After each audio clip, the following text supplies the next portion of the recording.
Thank you for joining us for this debate between Congressman Frank Mrvan and Councilman Randy Niemeyer. I would like to thank both of you for making time in your busy schedules to be here. Let's start with introductions. Councilman Niemeyer, you can begin. Ladies and gentlemen, I am honored to be with you tonight in this important debate. I'm here to make sure you understand the clear differences between us. Differences in our ideas, our backgrounds, and what we each bring to the table for the 1st Congressional District of Indiana. For far too long, we've seen failed results from my opponent's time in office, and the people of this district deserve better. In his first 4 years, he's had the opportunity to make a real difference. Yet, we're still waiting for true leadership. But tonight isn't just about pointing out the shortcomings of my opponent. It's about showing you a real path forward, one that brings this country back to its glory and restores faith in our government. Throughout this debate, you'll hear about where I stand on key policies, how I plan to address the most pressing issues of the day, and most importantly, how I will fight to preserve our great republic and the American dream for our future generations. I believe in putting people first, and I'm ready to take the bold steps necessary to get us back on track. I invite you to join me on this journey. Together, we can make a real difference for Indiana's 1st District and for our nation. Thank you. Congressman Mrvan, would you like to introduce yourself?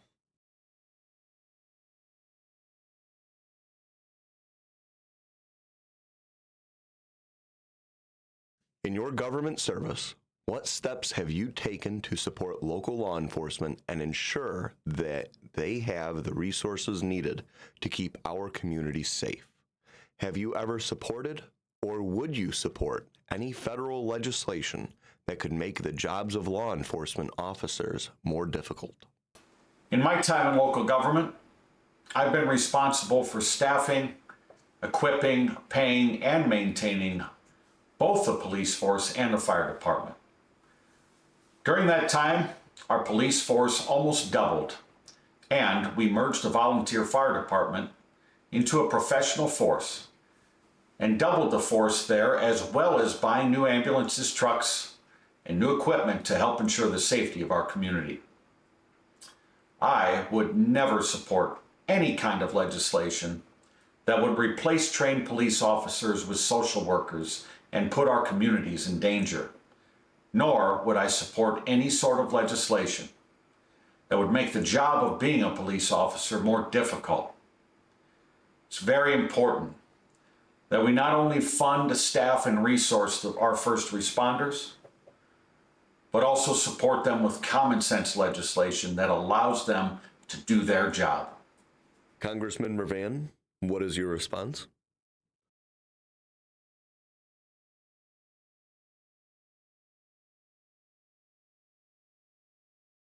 With record high levels of illegal immigration in the past 4 years, you've been vocal about its impact on our economy and national security.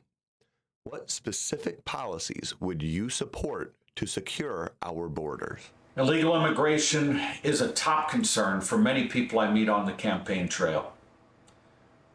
What was once an issue for just border states has now spread across the country, including right here in Indiana's 1st District. Recently, a young girl was tragically stabbed at a ball game by someone affiliated with the MS-13 gang, an illegal immigrant who had already been deported before. This proves that every community is now a border community.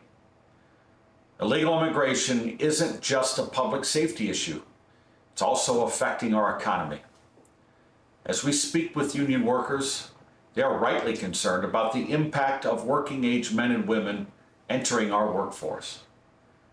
Some contractors hire them under the table for less pay, which could drive down wages for our skilled tradesmen.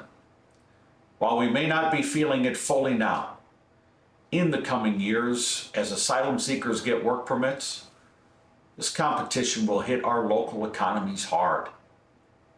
We must address this issue not only for national security, but also for the protection of our jobs and wages. Congressman Mrvan, what's your thoughts on that?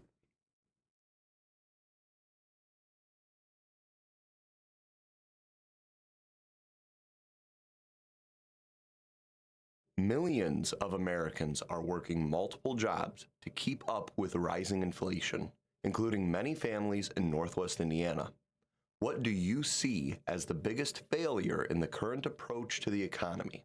And how would you change course to protect Hoosier jobs and livelihoods? Right now, over 8 million Americans are working multiple jobs just to get by. With the cost of living for a family of four rising by up to $15,000 a year, the biggest reasons for this are inflationary spending and the misguided policies behind it. In 2021 and 2022, my opponent voted for bills that flooded the economy with money without the revenue to back it up. Basic economics tells us that too much money chasing too few goods leads to inflation. Price controls, like those used in dictatorships, aren't the answer. To fix this, we need to unleash the power of American energy, which will bring down energy costs and, in turn, the price of everything else. Congress must also get its fiscal house in order by passing a balanced budget. This will stabilize our currency and create long-term economic sustainability.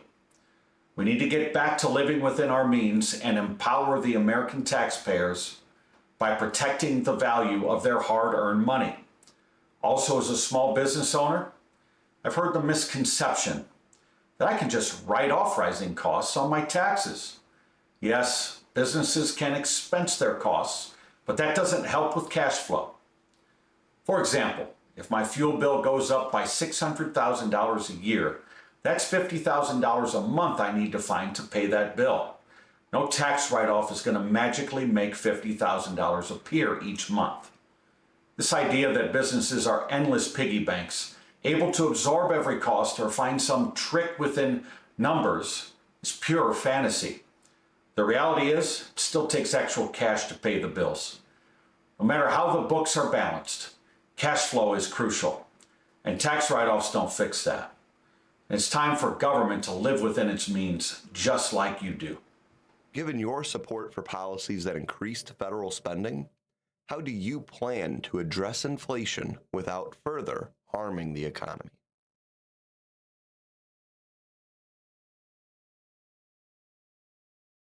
Energy independence is vital for our economy and national security. What is your approach to ensuring energy independence and lowering energy costs? Where do you stand on Biden's energy policies and the Green New Deal? Energy independence is the backbone of the American and global economy. Over the last 4 years, we've moved away from that in favor of the Green New Deal, a left-wing fantasy that would bankrupt our country and others around the world. We can't force solutions into the marketplace that don't fit. The path to energy independence is clear. We saw the template just 4 years ago. We need to open up more permits, drill for oil and gas, and export LNG. By becoming the world's top energy supplier again, we reduce the power of rogue nations like Iran and Russia, which fund their war machines with energy sales. A strong, peaceful America supplying energy to its allies enhances both our economy and national security. Unfortunately, the Biden administration doesn't see this. They're more concerned with retaining power than serving the country. We need policies that benefit Americans, not just political gamesmanship. Congressman, would you like to respond?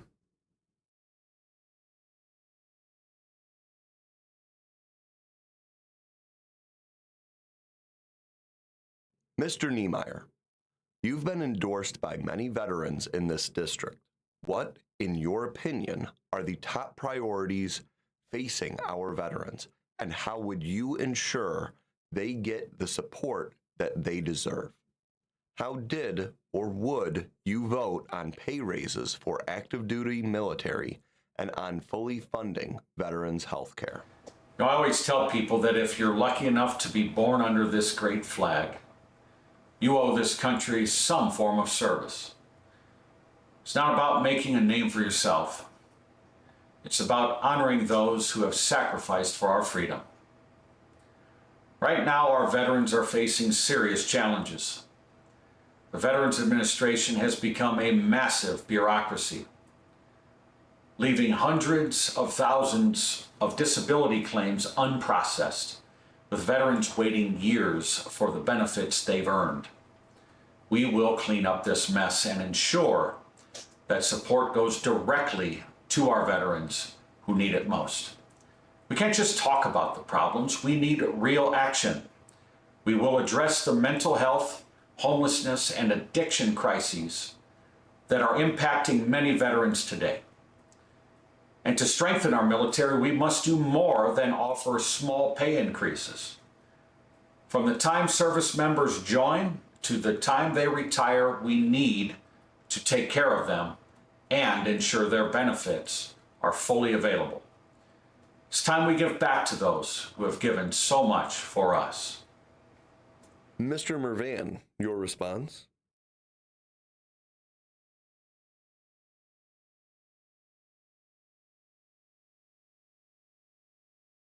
Anti-Semitism has been on the rise globally and here at home, with protests erupting in cities and college campuses. What steps should Congress take to combat this growing threat? And how do you plan to ensure all Hoosiers, regardless of faith, feel safe and supported?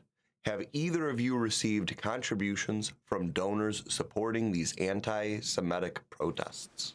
Religious freedom and free speech are the backbone of our country, protected by the First Amendment. Without these, we lose what makes America unique. The rise of anti-Semitism, specifically with protests supporting Hamas, is alarming. Ironically, under Hamas-led government, these protesters wouldn't have the same freedoms they enjoy here. No one in America should be attacked or threatened because of their religion. We must do everything to protect our religious freedom. And while Congress has taken steps to address the growing hate towards Jewish people, there's still much more to do. Hate has no place in our institutions or streets. And if any federally funded entity fosters this hatred, Congress must act immediately. My opponent has accepted donations from groups funding campus protests and the Build Our Movement PAC, aligned with Representative Pramila Jayapal, who has refused to support Israel and condemn Hamas after the October 7th attacks. By accepting money from these sources, my opponent raises serious questions about where his loyalties truly lie when it comes to supporting our allies and standing against terrorism. Would you care to respond, Congressman?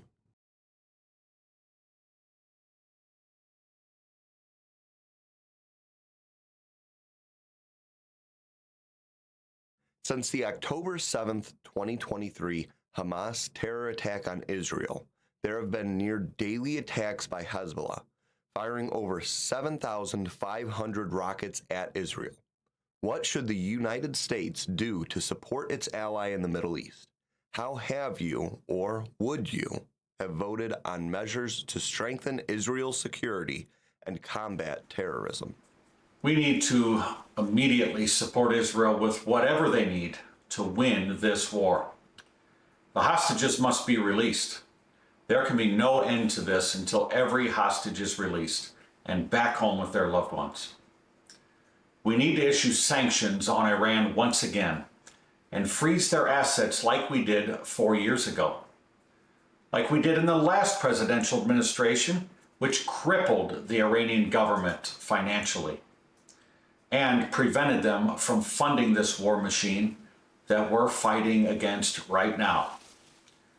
The United States needs to be in support of our strongest ally, Israel, who has the right to defend themselves and eliminate the threat of terrorism they face in the Middle East. Your response, Congressman?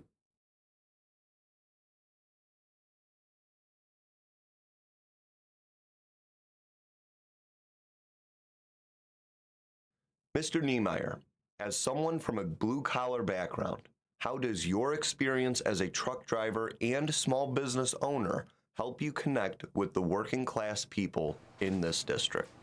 If you look at Congress, you'll see many members with similar backgrounds on both sides of the aisle.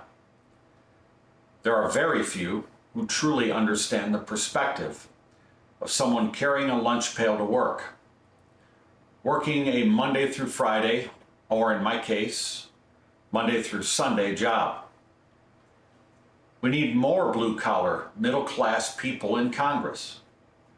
People who live paycheck to paycheck and understand the struggles of everyday Americans. We need more than politicians who dress up in a blue-collar costume for a photo op. I come from a blue-collar background and grew up in a middle-class family where my parents sacrificed for me and my siblings. As a small business owner, I know what it means to take risks, sign paychecks, put employees first, often paying them more than myself. That's the perspective I'll bring to Congress. I'm ready to make the sacrifices needed to put our country on the right track and preserve the American dream for future generations. Congressman Mrvan, what is your response?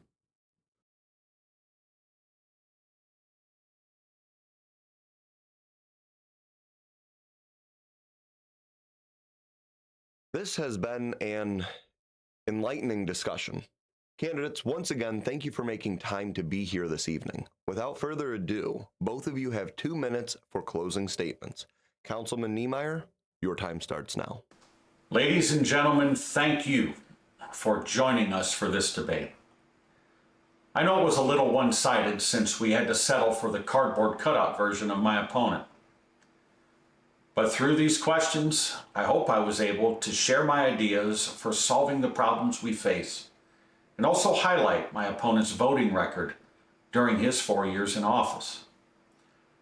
Unfortunately, my opponent has chosen to align himself almost entirely with the most extreme members of his party.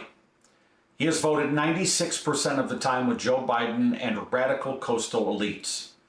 These far left-wing values don't represent the hard-working, blue-collar, middle-class families of Indiana's 1st District. What we need is common sense and someone who is willing to roll up their sleeves and put the district first every single day. That's exactly what I'll do if I have the honor of serving you in Congress. I'm a lifelong resident of this district. I've raised my family here. I've built a business here. And I have 4 generations of roots in this community. As someone who's worked in local public office and runs a small business, I know what it means to put others first. I promise to be a strong, independent voice for this region. And when it's necessary, I'll push back against my own party to fight for what's best for our district. This election comes down to a choice. Do you want 4 more years of the same failed policies? My opponent and his party have controlled the House, the Senate, and the White House. Yet look at where we are.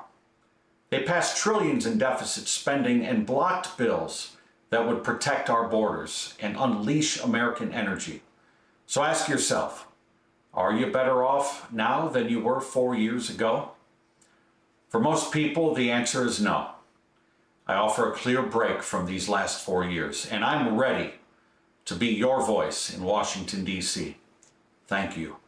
Mr. Mrvan, your closing remarks.